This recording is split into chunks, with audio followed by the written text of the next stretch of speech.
Wat maak keer? Sê balas. Oh, shame. In South Africa, the word shame has a very different meaning to the rest of the English speaking world. It basically means a sense of empathy and sympathy for what the person's going through. Ah, shame, you're not feeling well. I'm so sorry, you're not feeling well, you know?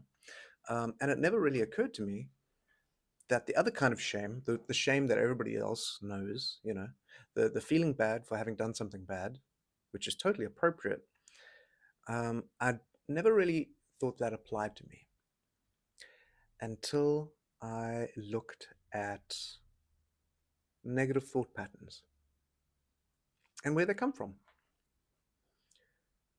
Most of our earliest systems were put in place by people we trusted because those were the people that we thought, cool. They know everything. They give us the rules. They know this life. They've been around. They're big people. We're little people. And sure, anything they say, it is the absolute truth. Um, if they say a man comes down the chimney and gives me presents once a year, and another man got tortured um, for all the bad things that I will do in life, um, I believe both. You know, not to say that a little white lie. We can't. We have to meet children where they're at, and so that means giving them what they are capable of understanding. That's a separate thing. What I'm talking about is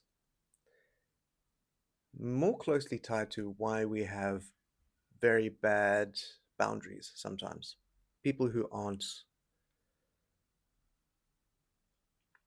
in the best shape of their lives, people who have complex trauma from childhood, people with adverse childhood experiences. If you haven't done the test, please go do the test. Hit pause. It's a free test. Just Google ACE test. It's out of 10, but the higher the score, the more it correlates to horrible things later on in life, from strokes to depression to isolating yourself. For instance, if you have a 6 or maybe a 4 out of 10, which is still crazy, and it doesn't matter which childhood experiences, negative childhood experiences you had, if you have a 6 out of 10, the chances of you not having an extra 20 years like everybody else has, it's not an extra 20 years. 20 years have been taken away from you. Um, and I tend to think it's the first 20 years. But yeah, the chances of your self annihilation go up dramatically.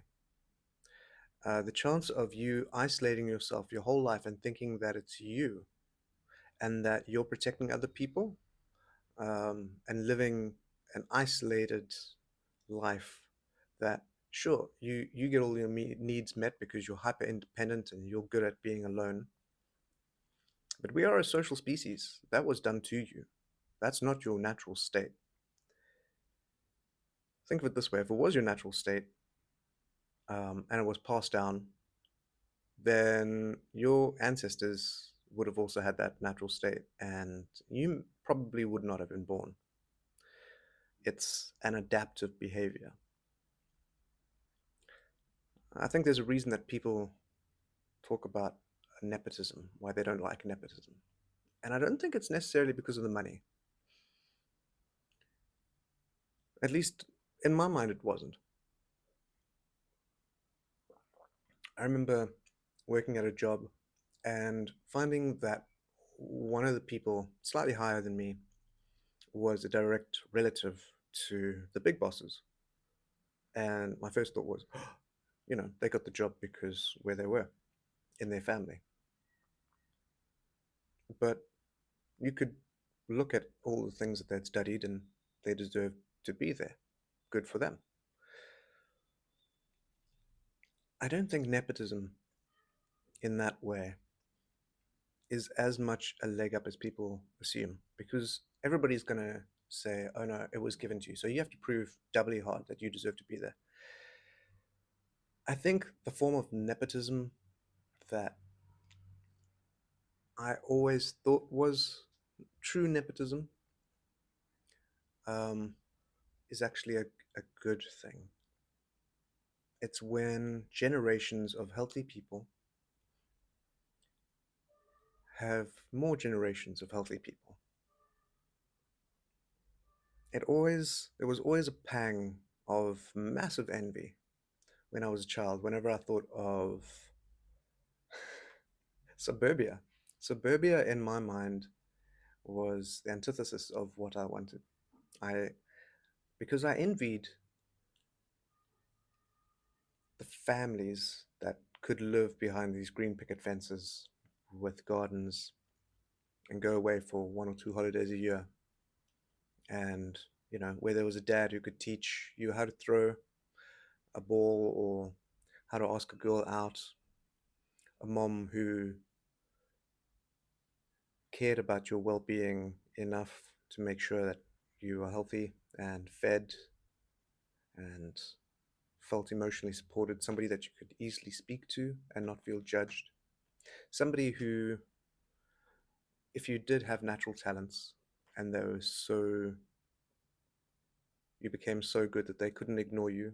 Um, I envied parents who didn't take that on as their own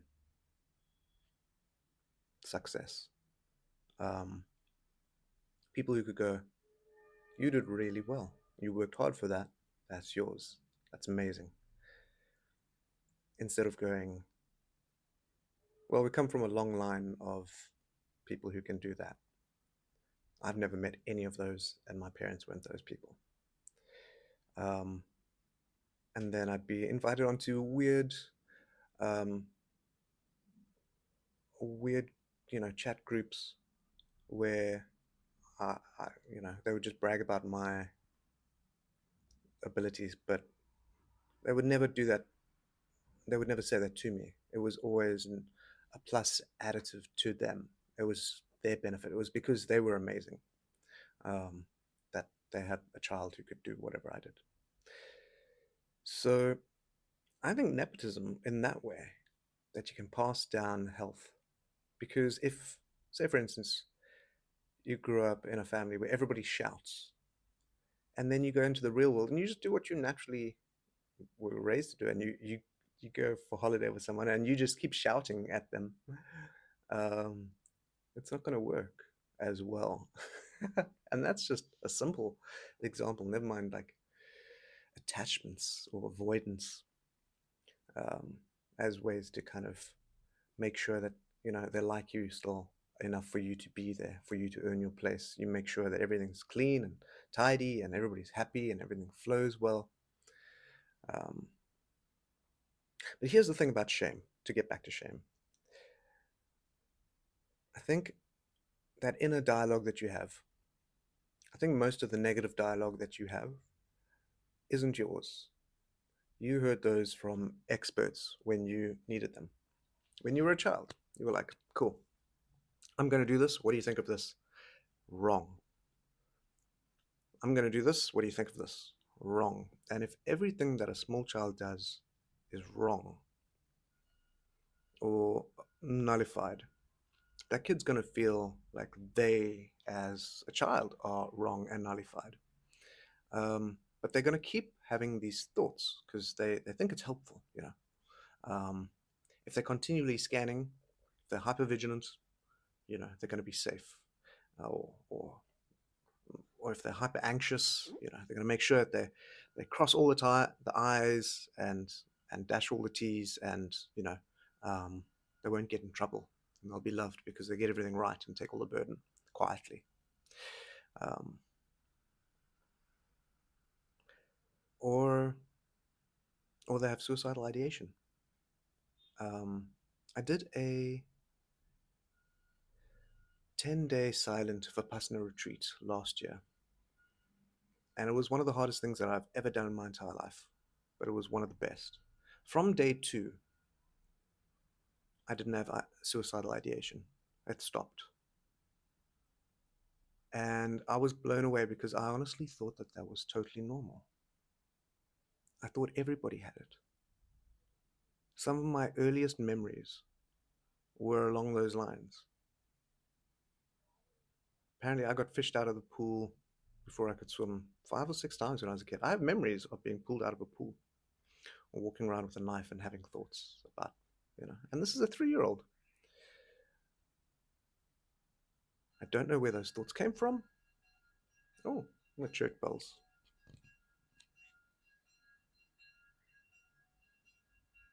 It's kind of sweet. Okay, church bells finished. Um, so if you have these negative thoughts that aren't necessarily yours, that continually tell you that you hate yourself and you hate everything about yourself, it's very easy to also disconnect from your parents, your older generations, and your society, and maybe your religion, your culture, because if you didn't feel that those things protected and benefit, like if you don't feel like they helped you and kept you safe and helped you develop as a person, um, then it's much easier to just go reject them. But then you become a hungry ghost, somebody who floats around, doesn't have a root,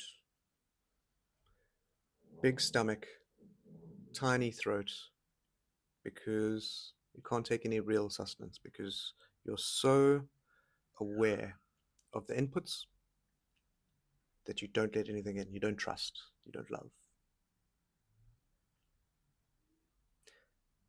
The thing about people, the true nepotism, people with happy families, not even happy families, just healthy families, correctly adapted families.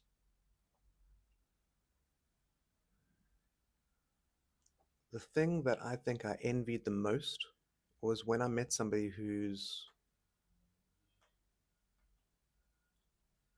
believed that they were worth it. They got the things that they needed from their family to feel that they deserved to live. And not only that, they saw themselves as part of this lineage, whether it's familial or whether it's part of their culture, where they were part of something greater than themselves. They were part of people who may be movers and shakers, people in the community. They were part of something. And that pride, that internal value, and I don't think it's a negative pride, used to really piss me off. I had so much envy because I saw these people living in suburbia, and for somebody who, if there are two people and one person has an empty bottle and the other person doesn't have a bottle, they're going to look at the person who has an empty bottle as rich, and the person who has an empty bottle is just having to trudge around with this empty bottle. So, for all like the grass is always greener on the other side because you know, there's more shit there. So, yeah, I didn't have the full picture. But also, why envy stops you from getting the thing that you're actually envious of, is because when you look at that person, mirror neurons fire. Monkey see, monkey do. It's how we learn most of our behaviors, almost all of our behaviors. And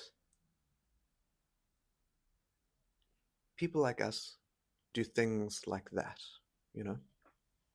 So somebody who maybe is fifth generation doing something and they find identity and it's in that, people like us do things like that.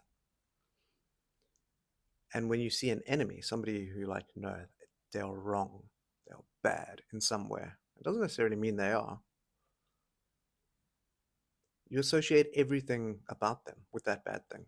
If they wear bright colors, you're like, no, I'm not going to wear bright colors. I'm not going to look like that schmuck, you know. Or If you believe that angry people, not angry people, if you believe that, you know, evil people become richer more easily, you're not going to be thinking in the way that allows you to accrue wealth because you're associating that with that person. You're like, no, those are bad people. I'm not going to be bad. I'm going to try to be good, which is kind of wild.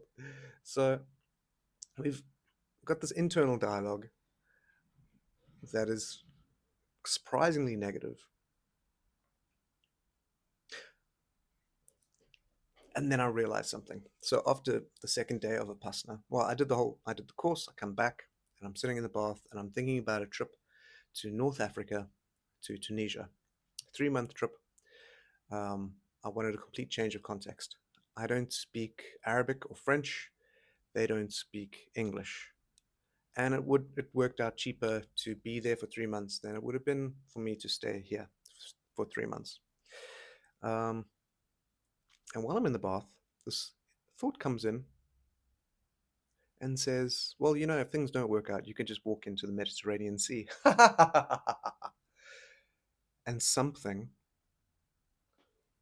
a wall, just boom, comes down on that thought, saying, you don't have the right to think that.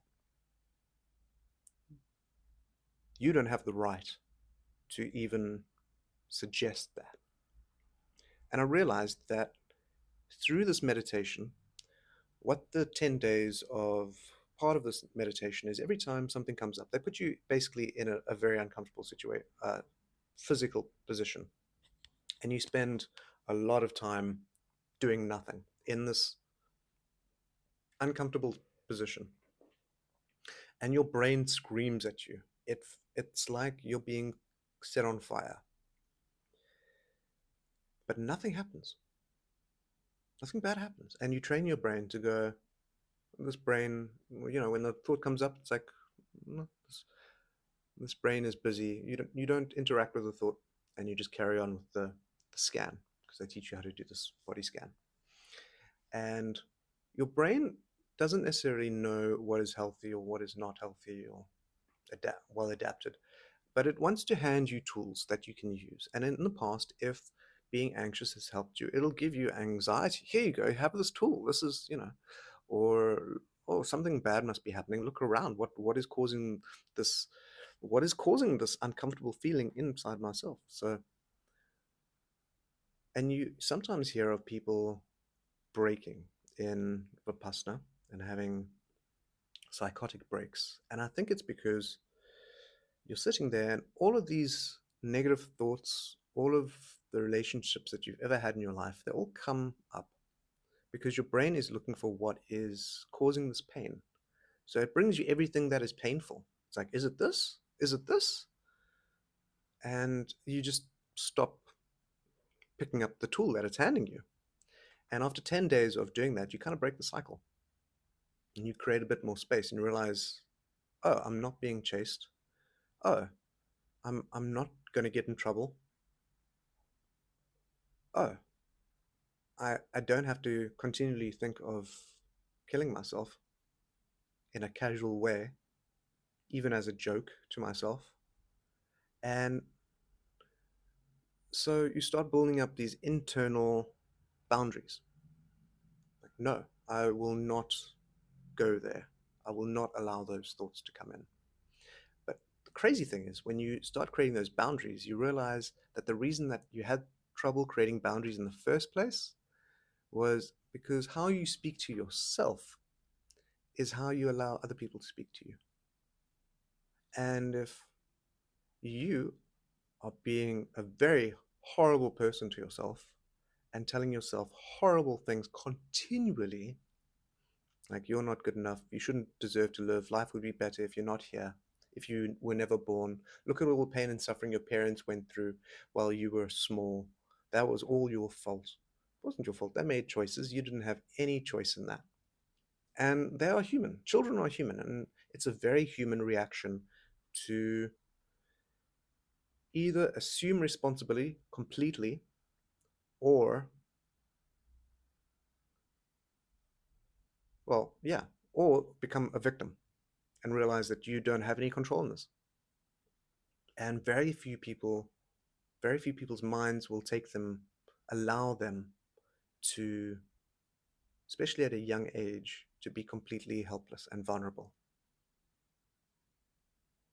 especially if you're in an environment that incentivizes the opposite.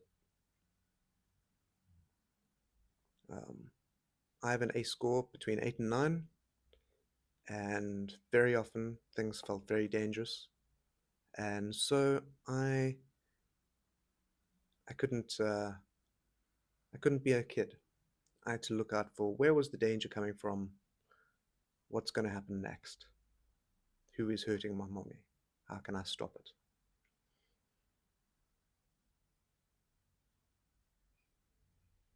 So the next step is using anger, because these negative thoughts aren't fair. They're not your thoughts, and they might take off decades off your life, decades that you could be in healthy relationships with other people and have a fantastic time of your life, the best time of your life, the best time that you've ever had in your life, filled with community and love and respect and support. Like, that's amazing and healing. Like, who wouldn't want that? But because of what somebody else has done, and it might not have been their fault, probably wasn't, it's usually better to assume ignorance than malice.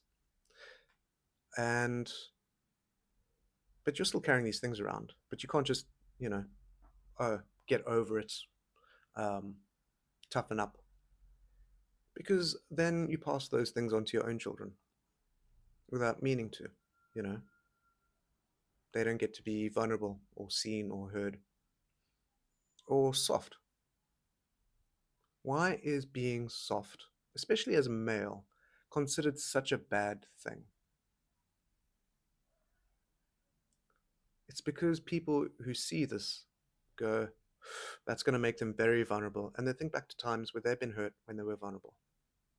And so being soft isn't a bad thing. But people going, oh, you shouldn't be soft. And also everything at the right time, you know.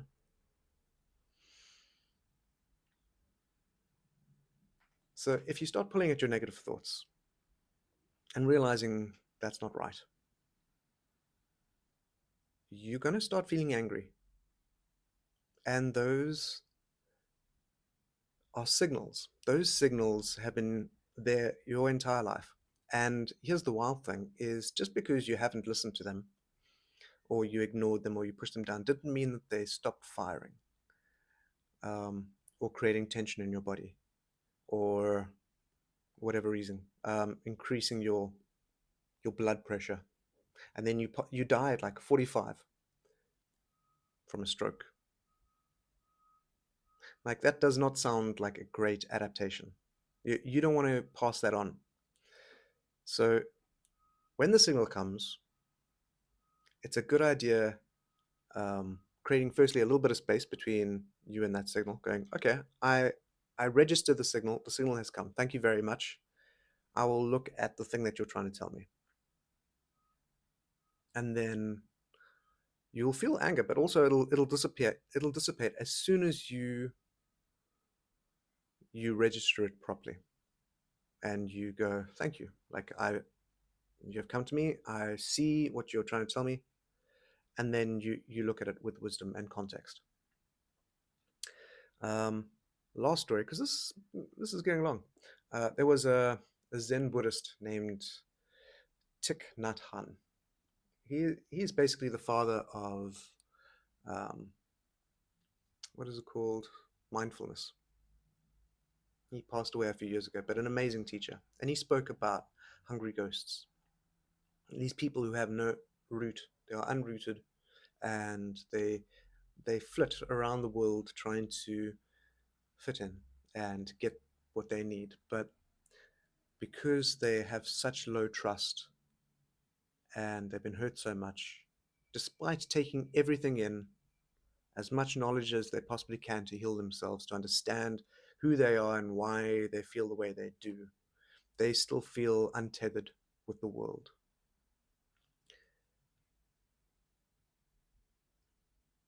And he gave a really useful exercise, very simple exercise.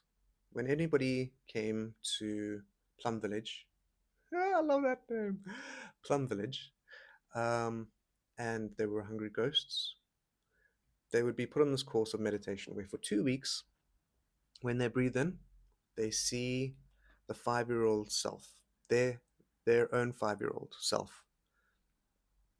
And when they breathe out, they smile at their 5-year old self. They do that for 2 weeks. And I think that that helps the kid to be seen, that they weren't alone. That even though it's kind of retroactive, but still. And you empathize with this little kid and you smile. You want them to have good things. But the thing is, when you feel those emotions, like you're not really saying those emotions to a little kid. You're feeling those emotions in your body, and that's having an effect on you, which is amazing. It's a very healing effect. And then for the following 2 weeks, you do the same thing, but you imagine a parent, one of your parents, as a 5-year old, as a vulnerable small child.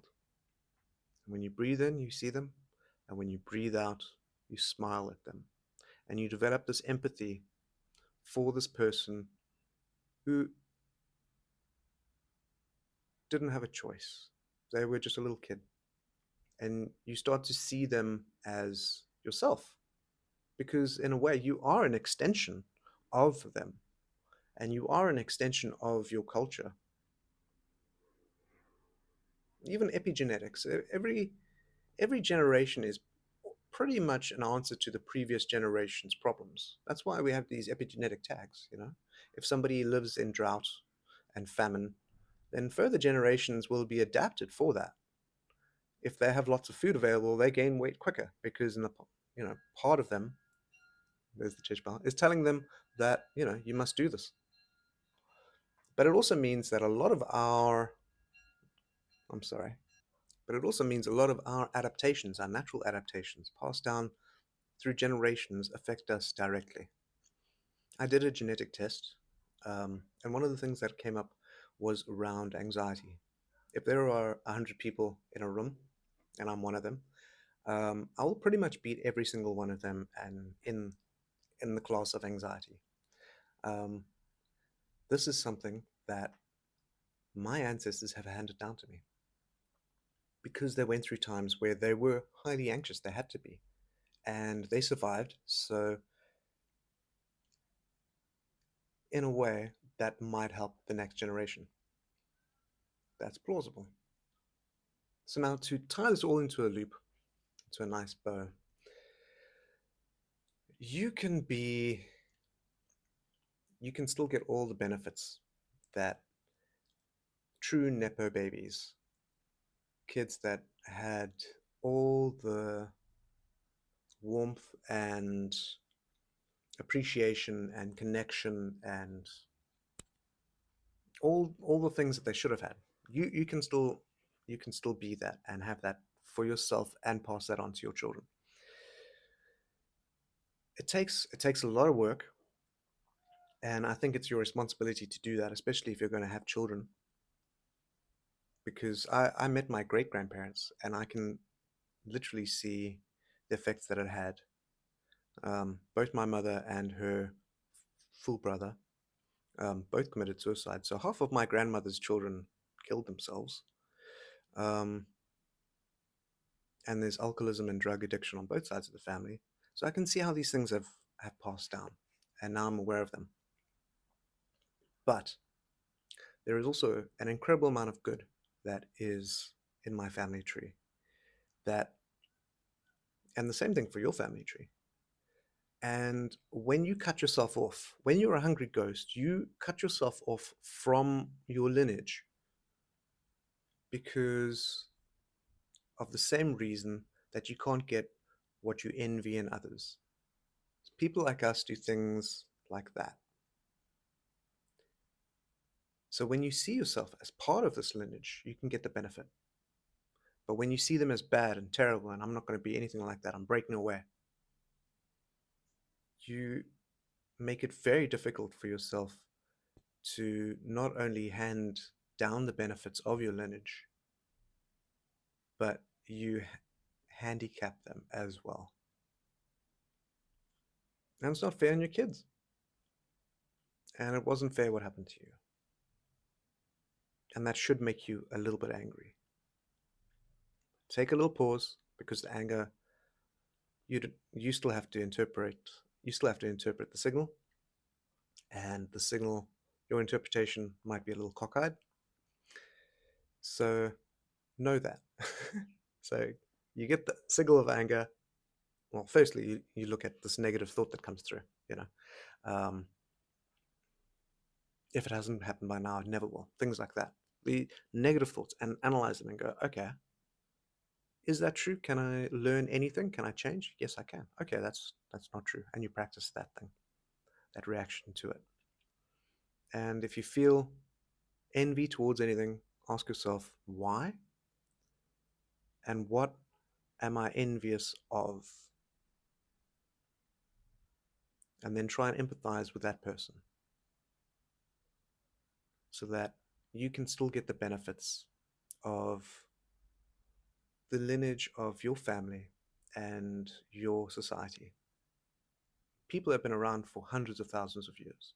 It would be a terrible waste to lose all of that adaptation and internal knowledge that only you have.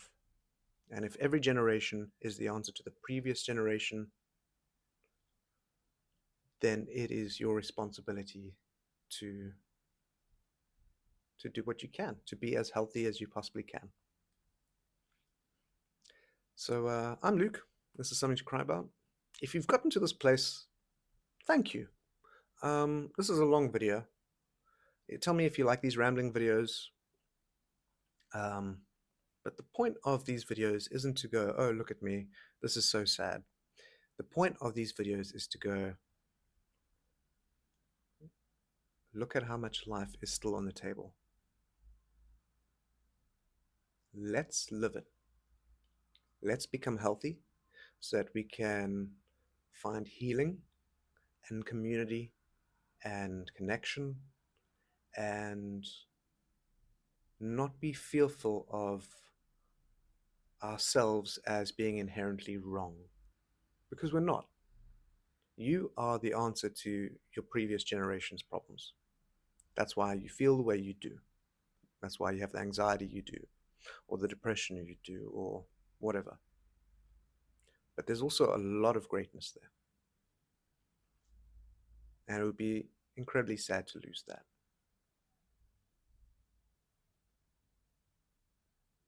I truly hope you have a magnificent life, that you heal, and that you are able to surround yourself with people that understand you, and that you can breathe and just be you. Thank you.